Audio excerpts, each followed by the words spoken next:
Guys, good evening! Ito na naman po si Kiray ng Abu Dhabi para po mag-share ng aking video. Sa nakikita nyo po dyan, gumagawa po ako ng isang arrangement ng bulaklak. Yan po ay i-deliver namin mamaya sa ospital.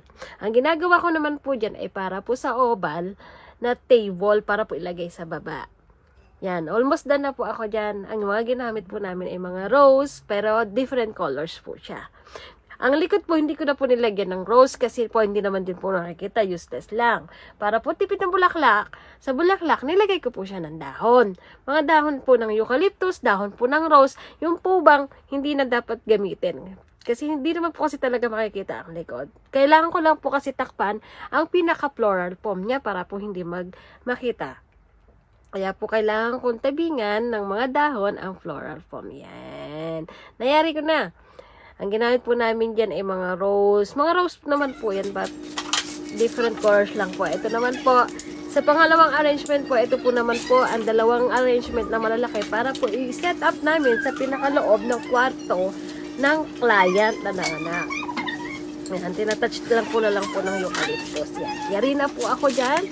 Kaya po ilalagay namin sa dalawang pillar para po picturean at isend sa aming madam kung approve ba o hindi. Yan. Kung okay ba sa kanya o hindi. Pero ang madam namin trust naman sa amin kung paano kami gumawa. Kaya okay lang. Para sa amin okay.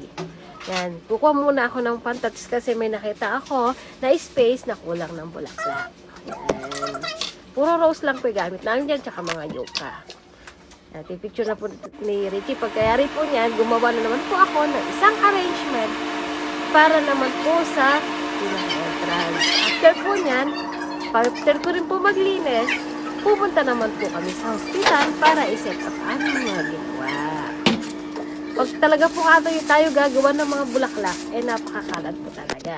Kaya po, kailangan ko po muna siyang linisin bago po kami umalis. Ayan, after po na to, pupunta na po kami sa hospital, hindi ko na po i-video.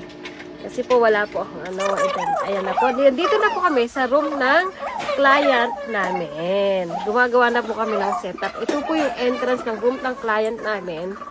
Yung pinakalabas. Ginagawan po namin siya ng ribbon. Makikita nyo po ang full setup ng ribbon ko paano natin.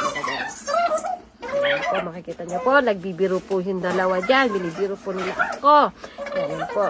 Nakikita nyo na po, napakaganda po na setup nyo ng ribbon. Ayan na po ang entrance. Ang mga bulaklak naman po, nilagay namin sa pinakaloob kung saan po ang client na mag-i-stay.